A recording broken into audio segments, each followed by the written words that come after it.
दिन बदले राति बदले मास बदले वर्ष बदले बदले भाई बंधु सखा सहोदर बदले जाया भग्नि बदले पियर सबु बदलारे एई दुनिया रे अबदला गोटे ना बदले नि केबे मा बदले नि केबे मा।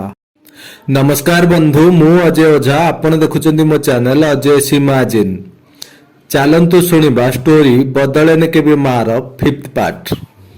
एपर्यंत आपण शुणी आशीष एक्सीडेंट हाथ कटि जाइथिबारु से बेकार होई घरे बसिछि। घर चलैबाकू कही दीपिका घरु जाइछि। गोटे दिन बीती जाइछि हेले घर को फेरिनी। ता मेसेज आसीछि जहाकू पढ़ी आशीष हाथरू फोन खसी पड़िछि। एबे आगकू तळे लत करी बसी पड़िला आशीष। ताकू चारि दिग अंधार देखा जाउथिला।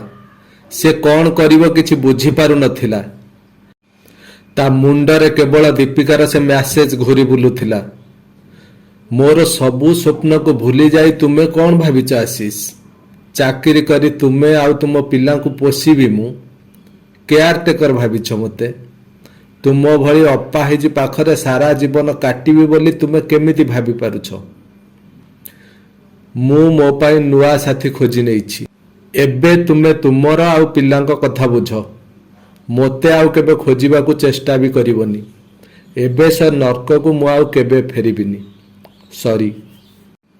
आशीष स्वप्न रे भी भाबी पारु नथिला दीपिका एमिति भाबरे ताकू धोखा देई चाली जीवो बोली। जेउ झियो पाई से घर परिवार छाड़ी दिन राति एक करी देइथिला से ताकू छाड़ी चाली गला तो गला हेले दुई छोट छोट पिलांक मुह को भी चाहिलानी। ता ममता ताकू केमिति बाधा देलानी एमिति करिबाकू। जणे माँ एते स्वार्थपर केमिति हेई पारिला ए कथा बुझी पारु नथिला आशीष। आगो को आउ भाबी पारु नथिला से। सांग साथी बंधु बाधमक ठारू तार ए दुस्थिति पाई साहाय्य मागी निराश हैला से। किए फोन उठेलानी तो किए किछि बाहाना करी खसीगला। आउ किए मुहरे मुहरे शुणई देला जेमिति कर्म को सेमिति फल। निज कथा निजे बुझ जहा करिबा कथा कर हेले आउ आम मुंड खानी।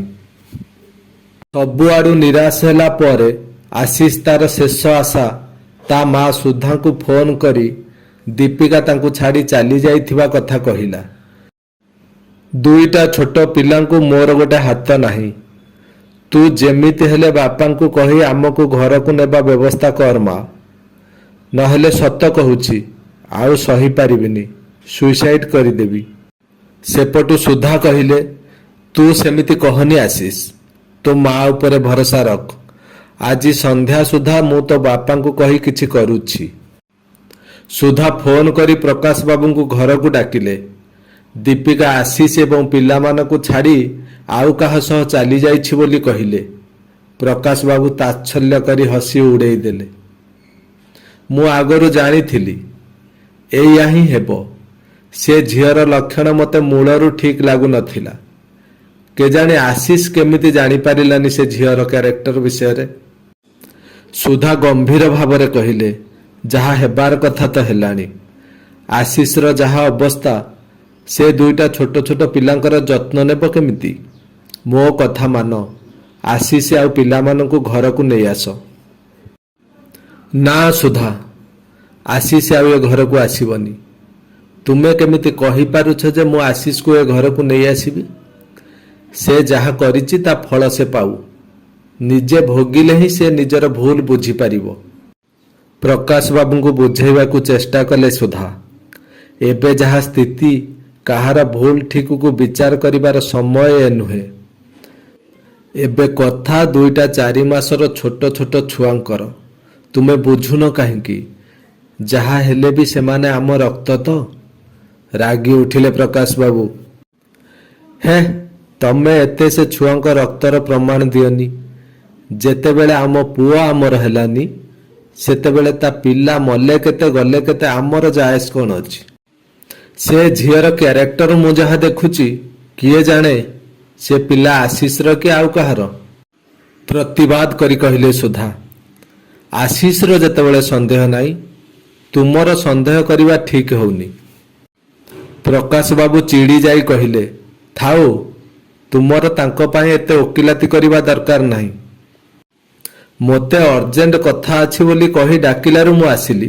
ଯଦି ଜାଣିଥାନ୍ତି ଏହି ତୁମର ଅର୍ଜେଣ୍ଟ କଥା, ତାହେଲେ ମୁଁ ମୋ କାମ ଛାଡ଼ି କେବେ ଘରକୁ ଆସିନଥାନ୍ତି।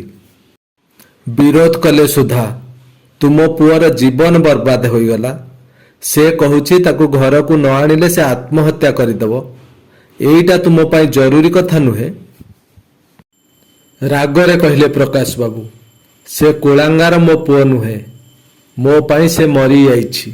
ସେ ମଲେ କେତେ ଗଲେ କେତେ, ମୋର କିଛି ଯାଏସ ନାହିଁ। ମୋର କେବଳ ଗୋଟିଏ ପୁଅ, ସେ ହେଉଛି ଆୟୁଷ। ସୁଧା କହିଲେ, ତାହେଲେ ତୁମେ ଆଶିଷ ଆଉ ପିଲାମାନଙ୍କୁ ଘରକୁ ଆଣିବନି? ଚିଡ଼ିକି କହିଲେ ପ୍ରକାଶ ବାବୁ, ନା ନା ନା, ତାଙ୍କୁ ଘରକୁ ଆଣିବାର ପ୍ରଶ୍ନ ହିଁ ଉଠୁନି। ସୁଧା କହିଲେ, ଏଇଟା କ'ଣ ତୁମର ଶେଷ ନିଷ୍ପତ୍ତି? ଦୀର୍ଘ ଶ୍ୱାସ ନେଇ କହିଲେ ପ୍ରକାଶ ବାବୁ, ହଁ, ଏଇଟା ମୋର ଶେଷ ନିଷ୍ପତ୍ତି। ନିଜକୁ ଟିକେ ଦୃଢ଼ କରି କହିଲେ ସୁଧା, ଠିକ ଅଛି ତାହେଲେ। ସେମାନେ ସିନା ଏ ଘରକୁ ଆସିପାରିବେନି, ହେଲେ ମୁଁ ତ ଯାଇପାରିବି ସେମାନଙ୍କ ପାଖକୁ। ତେବେ କ'ଣ କରିବେ ସୁଧା? ପ୍ରକାଶ ବାବୁ କ'ଣ ତାଙ୍କୁ ଯିବାକୁ ଦେବେ? କେଉଁ ମୋଡ଼ ନେଉଛି ଆଶିଷର ଜୀବନ, ଶୁଣିବେ ନେକ୍ସଟ ପାର୍ଟରେ। ଯଦି ମୋ ଷ୍ଟୋରି ଆପଣମାନଙ୍କୁ ଭଲ ଲାଗୁଥାଏ, ତାହେଲେ ମୋ ଚ୍ୟାନେଲକୁ ସବସ୍କ୍ରାଇବ କରନ୍ତୁ, ଲାଇକ୍ ସେୟାର କମେଣ୍ଟ କରନ୍ତୁ। ସୁସ୍ଥ ରୁହନ୍ତୁ, ସୁରକ୍ଷିତ ରୁହନ୍ତୁ। ମୁଁ ଅଜୟ ଓଝା ଆପଣଙ୍କଠୁ ବିଦାୟ ନେଉଛି। ଜୟ ଜଗନ୍ନାଥ।